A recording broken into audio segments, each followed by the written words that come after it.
The stock market crashed. I was supposed to be a stockbroker and no one would hire me, so I ended up in this instead, and it was way better. I tell people that I got into this business because I was broke. Hi, I'm George the Antique Nomad.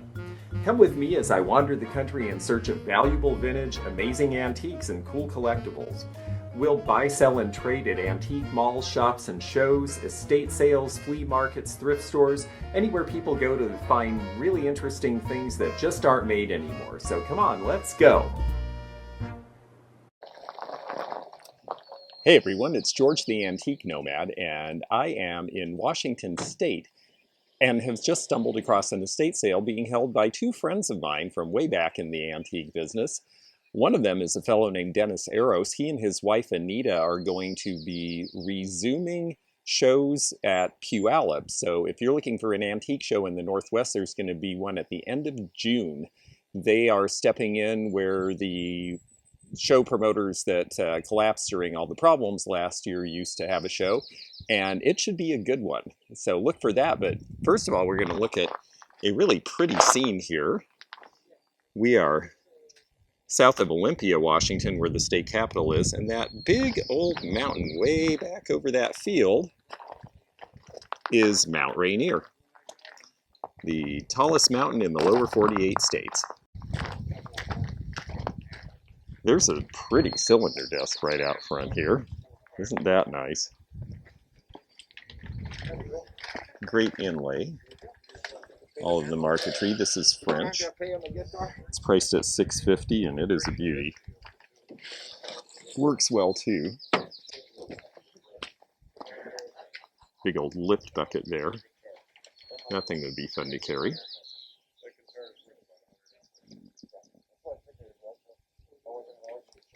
So this is my longtime friend and colleague Dennis Eros, and he and his wife Anita are putting on a show in Puyallup. Yes, we are so glad to have shows coming back to the Northwest, and the first one is the end of June. What weekend is that? Last weekend, 25, 26, and 27. Excellent. Actually, I remember that because the 25th is my birthday. Oh, very good. I'll be 81. Wow, happy birthday, and starting a new show. See, you can start something new in the antique business at any point in life. That's part of the really great thing about it. That's so true. I love this business. Oh, I do too. I'm so glad I stumbled into it. Oh, did you? Yeah. How did you stumble? Well, I stumbled into it because I needed a job, and I had a marketing degree, and it was right after the stock market crashed. I was supposed to be a stockbroker, and no one would hire me, so I ended up in this instead, and it was way better. I tell people that I got into this business because I was broke. Yes. And what happened, we were in Bakersfield, and we had a bus that we had converted to a motorhome, and it broke down.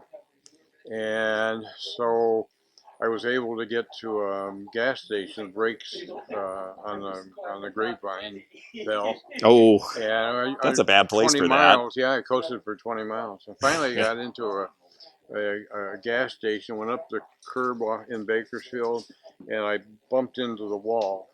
And that was at night. And the next morning, the guy comes over and he finds me and he says, "Well, if you can use my tools if you buy parts from me." And I said, "Well, I have no money." He said, "Well, go." He says, "Take whatever you want and go to the flea market in Bakersfield and sell it." I said, "What's a flea market?" And he told me, and so we did. My son and I, we filled 2 suitcases full of everything that we didn't need, and we hitchhiked to the flea market. That's amazing. And then when we got to the flea market, we were standing in line between cars in front of us, cars behind us, and we were walking, and the woman says, "People usually come in cars." So that was my very first experience with flea markets, and it's a history. That's half a century. That's half a century. That is so cool. And 50 years later, you're a successful antique dealer, and you made it. I don't know how successful, but I am an antique dealer. Oh, that's great. Thank you. Well, I'm going to go look around at your sale and take some pictures. Great. Well, I am going to hunt around and see what I can find and show off in the meantime. Good. And I saw something down here I liked right away. And you know Bob. Of course. He's yeah, I'll say hi to Bob. I haven't seen Bob in a long time. I always like these arts and crafts era pieces that have sort of an animated look to them. They're very colorful. They have almost a medievalist aspect to them.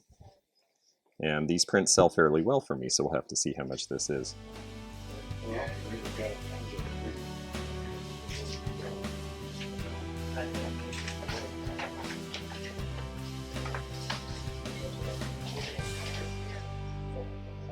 Okay, so let's see here. Is this a Pendleton?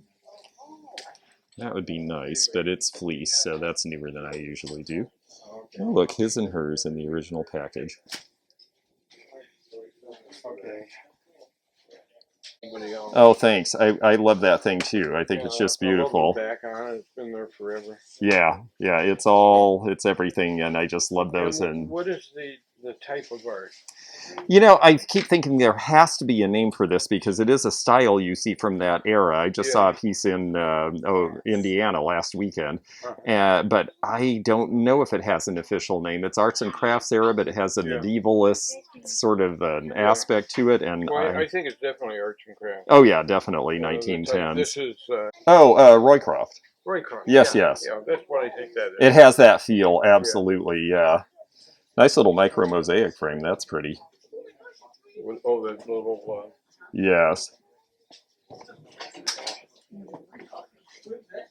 And I like the big. It's nice to see the large gold purse rather than the small ones.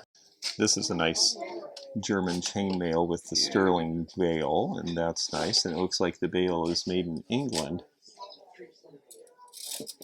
And then there's a nice little one too.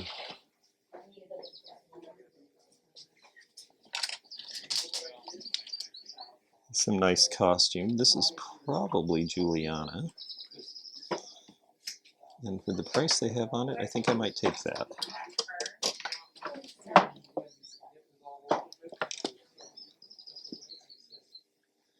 This one's just big, and big is always nice. They have a lot of neat pieces here, and a lot of this probably is DLA and Lister that's not signed. You kind of have to know the construction and everything. I'm not selling so many brooches these days, so I'm looking for ones that match things I already have. But you can see the quality of the way these are made.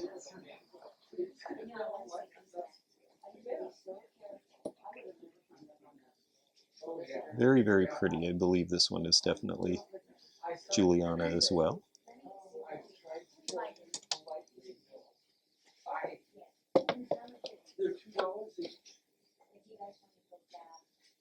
Just have some beautiful things here. I'm not surprised.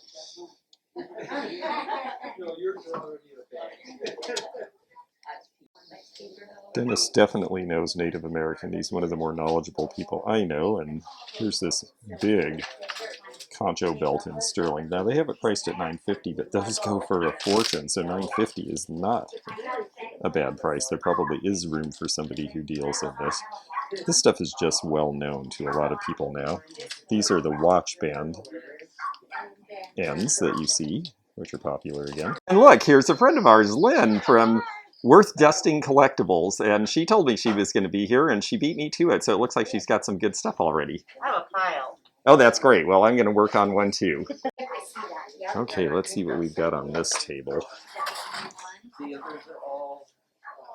$40 for the polka dot. Polka dot's not so easy to find. Bunch of little cracker pieces here.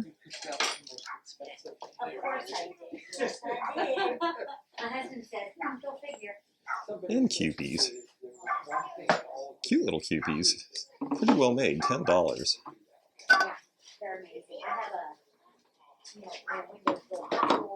This guy's got a great face. He's a chef. I have not seen a chef head base before. He's got a couple little holes next to his mustache, and I'm not sure what that was for.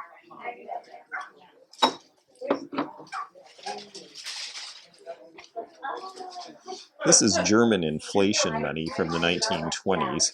They started, individual cities started printing their own money so they'd have some way to trade. It was very desperate times in Germany after the World War because the Treaty of Versailles part of the deal was that they were going to pay $70 billion to France and England for having started the First World War. Well, that would have been 40 years of their gross domestic product, and they could not manage that. So inflation went wild, and that set the stage for Hitler, unfortunately. Growing old gracefully. Isn't that nice? He's got a present.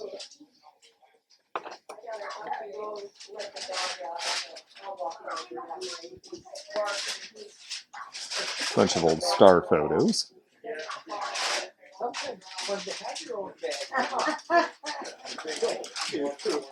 Cute little set of bookends there. The sailboat pitcher and glasses, $75 for the set. You know, that's a nice price for a collector. It's a little high for me to buy for resale. Fabulous Furry Freak Brothers. These can be pretty collectible, and this one is $2. It was $1.50 new, and this is 1980. This is near the end of them because this style of living was starting to fade about that time. But it's counterculture, and people do like this, and I will get that for $2. I think someone will buy it.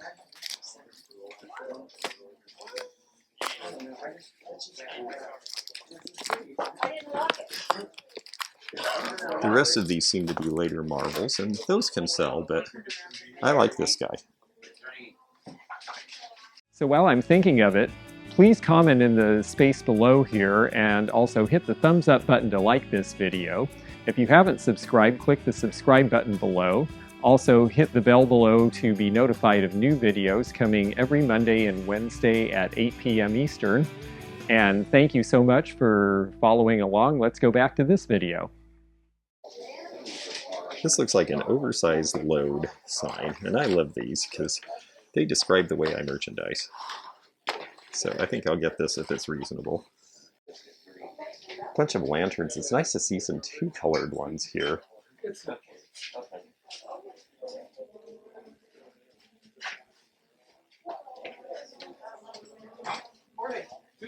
Bird tray is nice here. Some sort of a studio piece. I don't recognize the name. Mr. George, how are you? Well, hi. Now, unfortunately for me, it's not an estate sale price, but this is a great piece of rookwood with the raven, and you can see it originally came out in 1945. That's XLV, the Roman numerals.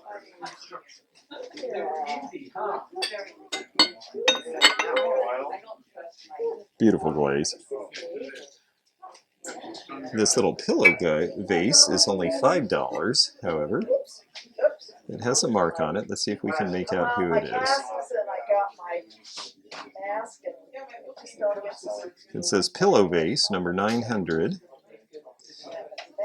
It is not clear who the maker is from the mark. It's cute. Got some briars. Here's a neat TV lamp, but it says as is. It's got a chip. Darn. These are Coors pottery. $24. Yeah, this is old store stock, but $24 is a pretty good price. I think that could go for $48 in the right place, but I'm going to see a big collection of pottery tonight, so probably shouldn't go too wild until I know what's happening with that. This would glow. It's uranium glass. It's from an e-pern. And then a bunch of lobsterware. I love this stuff. They like it enough that I don't know if it'll be priced at a deal for me. I do like this guy, but he's Brad Keeler. Well, no, maybe not. The quality's not quite as good as Brad Keeler, but just really fun. The colors are great. These are Japanese. Lots of companies, European and American and Asian, made these. $24. This one is also Japanese. These were made in the 30s, about the same time as tomato ware was being made. And there's just some beautiful pieces. But alas, not really inexpensive enough for me to buy. Now this one's earlier, I believe. But it looks like it has a hairline crack, so we're going to pass on that too. Fun little Lester critters. I love this guy. He is a baby bird and he is hungry. 1930s Japanese. They said he's as is. What is the problem with him? Yep, a little chip right there. That's too bad. Kitty cat schooner.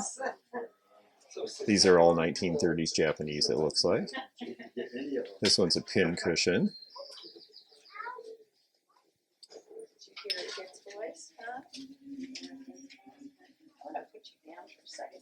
This one looks like it's Schaffer and Vater. No, that's not Abby. I know you think that's it. I think maybe I'm going to Some of these older African art figures, even though they were made in the tourist era, are collectible and have some value. This one they have marked at 35 because he's as is. If he was complete, he'd probably be worth about 85 because he's got a great face.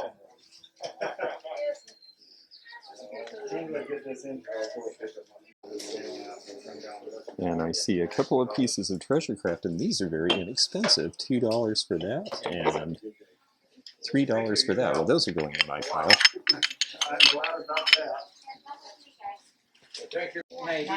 Miniature oil lamps. This one is a whale oil lamp because it has 2 burners rather than 1. So that's our clue there. Again, some of this stuff is priced a little more than I can pay for resale, and some of it is really a bargain, and that's why you have to really look through in a sale.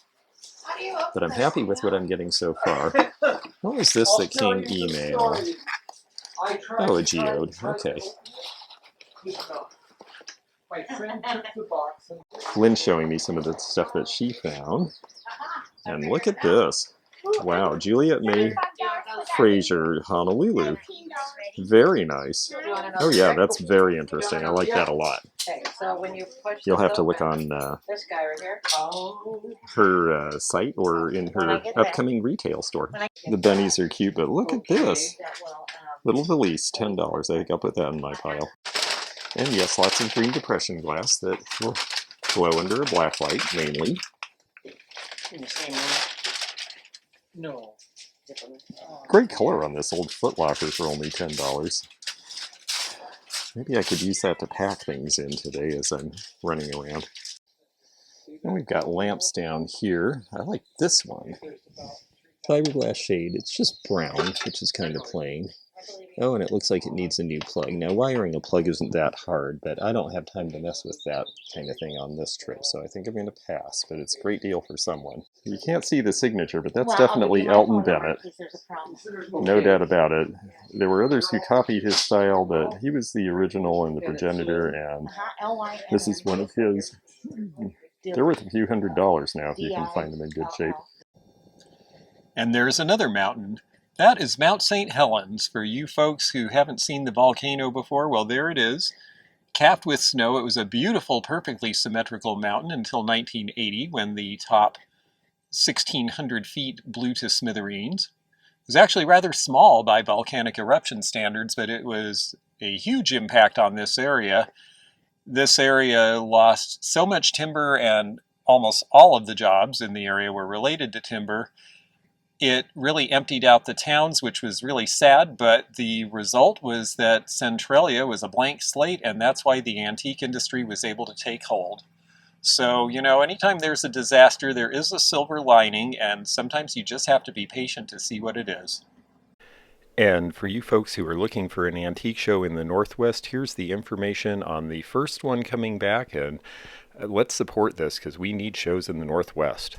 Well, what a great experience to run into an unexpected garage sale. I got the notice, it popped up on my phone as I was driving down the freeway, and I just thought, oh, I'll turn and see what this is, and it turned out to be friends of mine. And then I ran into Lynn of Worth Dusting Collectibles, and that was really fun. And what a sweetheart she is. She picked out something that I thought was really cool, and I told her so, because it was a Seattle World's Fair folio of old prints. And when I opened up my mail, the other day. Here was this wonderful gift from her. She actually, I guess I just told her how great I thought it was to the point where she decided it should be with me. And I'm so happy because this is from the Seattle World's Fair, and I used to have this in my collection. And then years ago, when I downsized and I had other art to hang, I got rid of it thinking, oh, well, I'm not going to look at those. And I've missed them ever since. So let me show you what they are. So the Seattle World's Fair was a place where modern art and modern science merged, and that's the point behind these impressions. These were all put together using various scientific things because the Seattle Science Center, which was the United States Science Center at the time, was a big exhibit at the fair. And so they wanted to show various scientific things represented alongside art in various ways. So you have the path of the sun and an eclipse of the sun with the Incan sun god there. I think some of these images are just really cool and interesting, and they all have a science/modern art combination. For example, here's Hokusai's famous wave block print with sound waves above it. Another interesting one here, this one shows an ion magnified and the geometry that you see when you magnify an ion this large, and then by way of comparison, the head of a pin magnified that large would be the size of the entire Seattle World's Fair. So that's what that is telling you. So they're really interesting because they're fun, they're modernist, the colors are really great, the graphics are good, I especially like this one, but they all are based on some scientific principle, fact, or pattern that they could take from science and adapt to modern art. So I just think they're a really great set. I'm so glad to have them again. It was so generous of her to send this because she found it fair and square at the estate sale.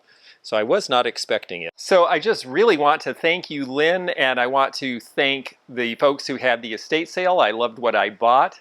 Not everything was cheap price, but a lot of it came from a big estate in Seattle, and they're going to be selling it for the fellow, he's a guy named Vic, who we've all known for years. He's a great guy, and Vic's 95 now and selling off his stuff, so there's going to be more repeats of that sale apparently with other items, so I'll have to go back. In the meantime, it was so nice to see all of you here again. I'm so glad to have you with me. I'm George the Antique Nomad on the social media that you see below, and we'll be back in the near future with more videos, so we'll hope to see you then. Take care and bye for now. Thanks for joining me again in the fun and fascinating antique community here where online meets the real world. Please click the subscribe button below, click the bell to be notified when new videos upload, leave a comment below, and hit thumbs up to like this video. Links to our online social media daily posts and our items for sale are in the description. This is George at the Antique Nomad. Bye for now.